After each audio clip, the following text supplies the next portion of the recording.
Hello, my name is Darcy Marie, and this is my CACNA1A story, or CACNA1A story. So, um, I was born, possibly with a cerebellum that was slightly smaller than it should be. But it was, I was known to have it at least from when I was 14 years old. It is unknown as to when I developed it or if I had it my entire life. Because I haven't had access to those MRIs or scans suggesting so. So, that being said, I have a smaller than normal cerebellum. According to my neurologist, it's a very minor atrophy of the cerebellum. But regardless of when I had developed the cerebellum atrophy, and the cerebellum is responsible for your coordination, your balance, your movements, and muscle coordination. So,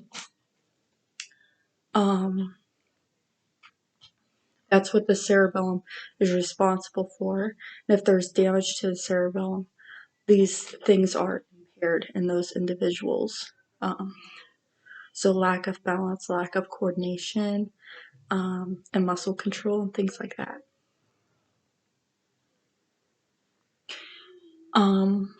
But I showed signs. I was basically born with it.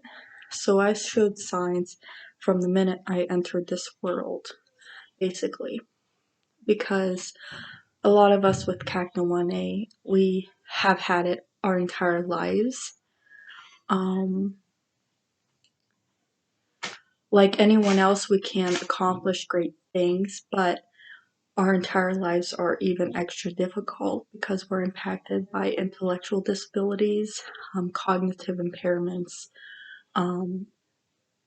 ataxia, seizures that range from mild to life-threatening, hemiplegic migraine episodes that range from mild to life-threatening,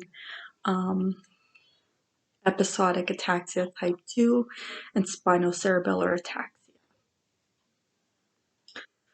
So, in this spectrum of disorders associated with CACNA1A genetic mutation,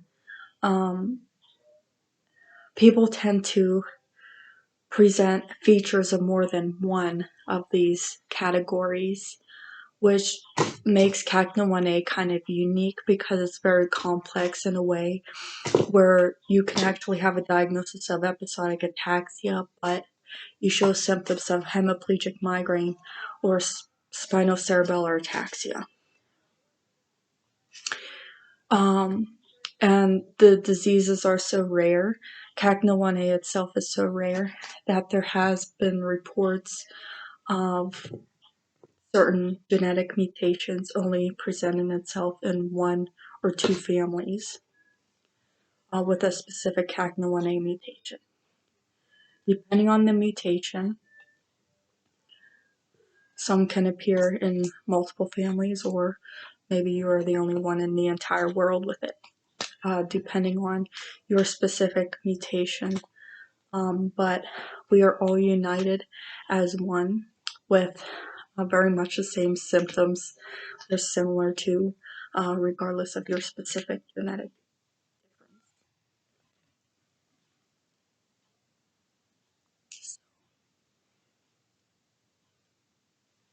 Anyway,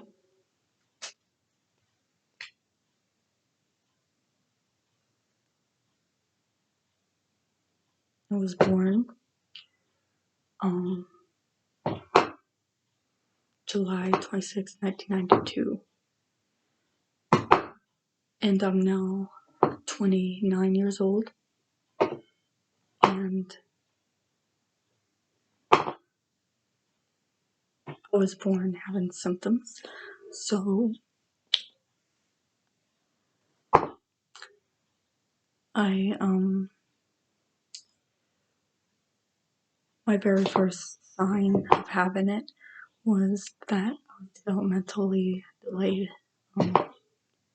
So learning to do simple things, I was not reaching my developmental milestones on time. So I was delayed, and then before you know it, I was enrolled in special education programs because of my significant delays. So learning to talk, walk, and stuff were delayed. Other things like learning to ride a bike was later than normal. So learning physical tasks like swimming, riding a bike, were later than average. Um, so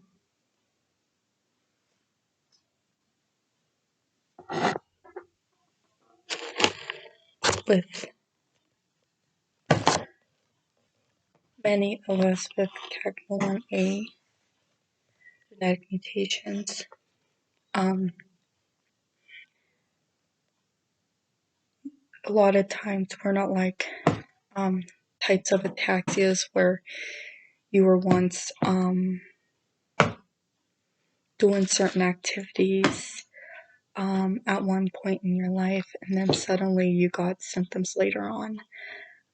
Usually a lot of us are already born with signs and symptoms of it, with this condition. So, like anyone with any condition, we can accomplish great things, but we've never totally like lived a normal life per se at any point in our life, pretty much. Rather than, oh, I was once in the Olympics and then I suddenly got ataxia. So it's a little bit different than that a lot of the time.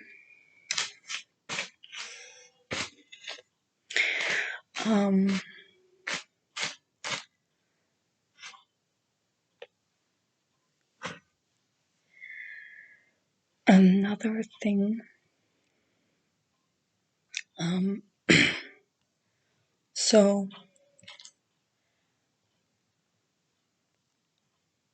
I was in these programs throughout my school, but it wasn't until I was like 9 or 10 years old when I started getting really sick from it. I started getting dizzy, and then eventually progressed to feeling nausea and vomiting. So it just got worse from there. And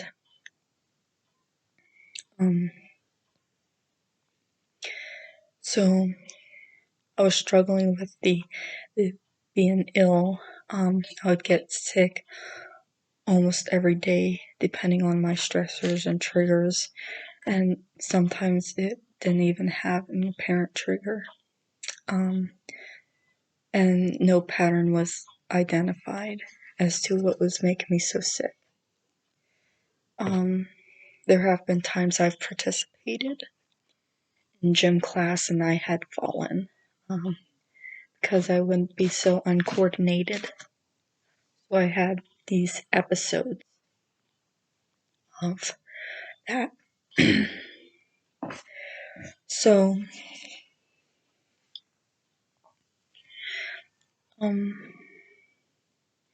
I started seeing many doctors and they all kept telling me my neurological exams were normal.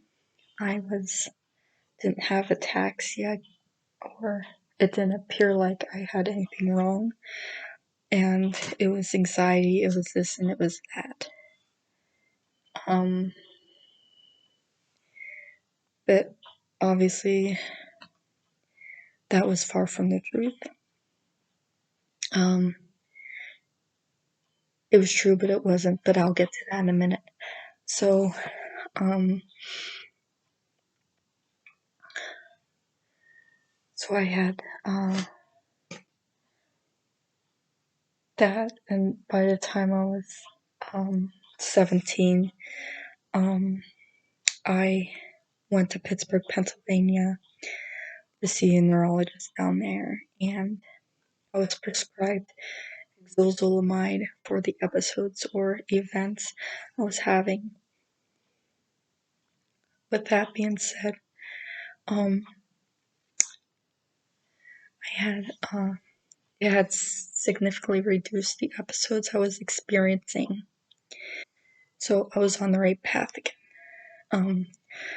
They wanted to do genetic testing, but they wanted to wait until I was at least 18 to do it. We decided to move and see a local neurologist, so I ended up leaving Pittsburgh at the time. But in 2005, I was genetically tested for different types of ataxias, like spinocerebellar ataxia types and Friedreich's ataxia, which came back normal. But I was not tested for the CACNA1A, that the point mutations or missense mutations. I was tested for SCA6, which was caused by repeat expansions in the same gene, but that turned out to be normal. But they didn't test me for that gene with the single mutations like point mutations or missense mutation. So that came back negative. However, at the time, it did come back as an uncertain significance for the gene responsible for spinocerebellar ataxia type 14. So they weren't sure with that test in 2005 if I actually had that type of ataxia.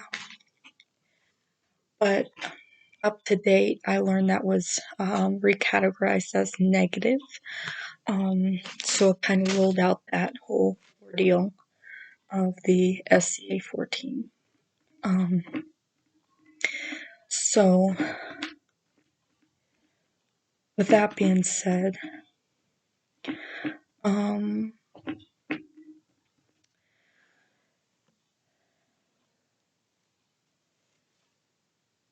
my ataxia got worse. I experienced a rapid decline in my functioning about the last year or so, and I was using a walker or a wheelchair about 90% of the time because I would have muscle weakness in my legs and I was always fatigued and I felt like I couldn't walk. I couldn't even move around the apartment to do simple things.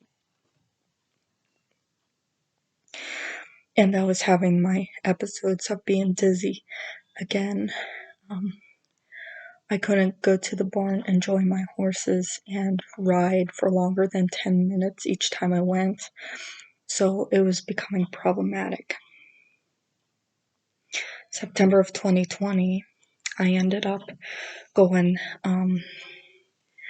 back to Pittsburgh, Pennsylvania, where I previously was going, a neurologist. And I see a family neurologist that has taken care of the rest of my family members in the past. So, because my ataxia is inherited in a dominant fashion. So, within each generation, there has been someone that has been affected by this condition. And it takes one defective gene and a 50% chance to pass it. So, and that's the inheritance pattern. But I've been in and out of the hospital multiple times. For my physical problems, I've been in and out of the hospital. For my emotional problems, I've been admitted into the hospital. And I want to speak about that in a minute. And it's a touchy subject, but I also have what's called cerebellar cognitive affective syndrome. And what that is that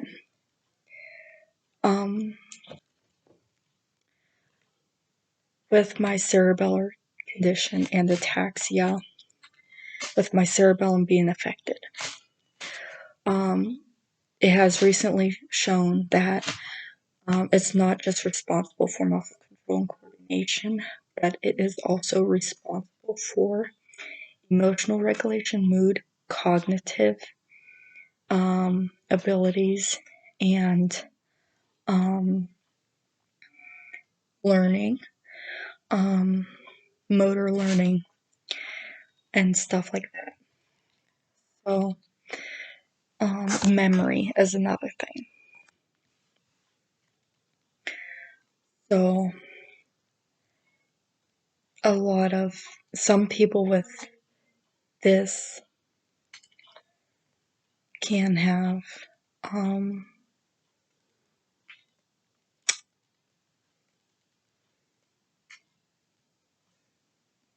emotional dysregulation, mood problems, psychiatric disturbances.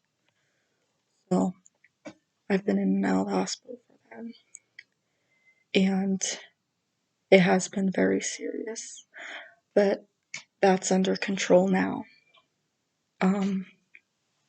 So CACNA1A can be very serious condition, but my first appointment with a neurologist, September of 2020, he suggested after all these years I have a minor cerebellar atrophy on my MRI from 2017.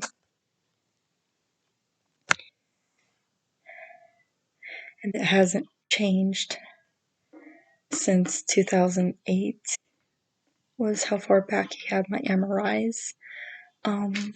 So there has been no significant change in the cerebellum atrophy. So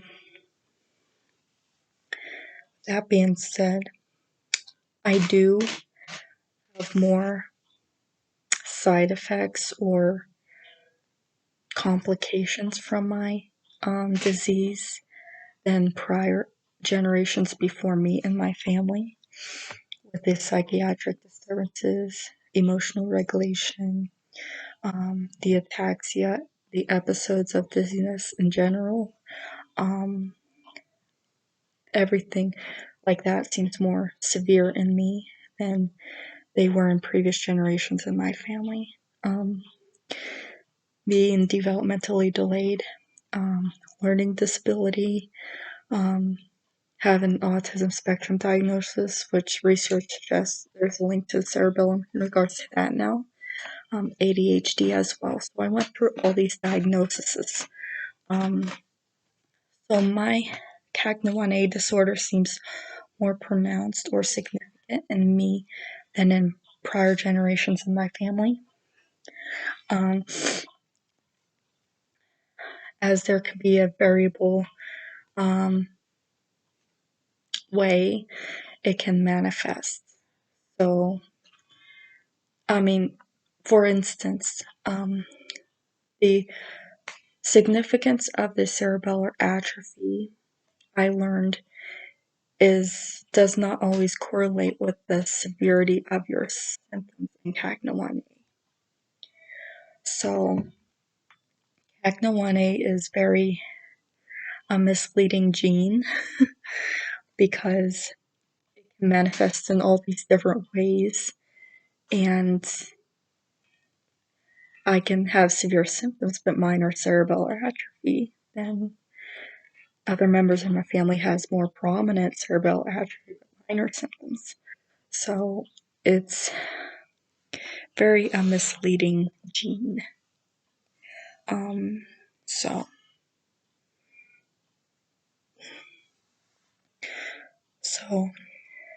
with that being said, he pointed out that I don't have any atrophy of my cervical spinal cord, which is like the top of my spinal cord that connects to the brainstem. At the time, referred me to a geneticist, which confirmed my CACNA1A genetic mutation in March of this year. And on top of that, been learning a lot about it, and in the meantime, had my last neurologist appointment in September of 2021, which was a good appointment, and he requested an up-to-date MRI that last appointment too, and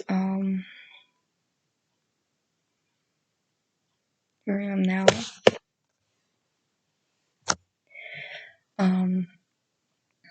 So my recent MRI still showed no significant changes within my cerebellum, but it shows at least nearly half of my spinal cord has atrophied.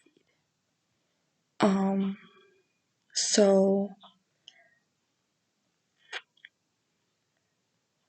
since I am confirmed to have a CACNA1A genetic mutation, it can possibly be related, but and however, there's not much documented about that being related. But I do understand that there has been rarer occurrences of such strange things happening with a genetic mutation or whatever, especially in CACNA1A, that have been documented for the first time or have never been documented before. So this is one strange thing that I have that I haven't been able to Google and find any information about being related to my CACNA1A. But hopefully further research and understanding will come about when it comes to this disease. And we can only hope. I don't know how far it's going to progress or not, but we can only hope one day for a cure.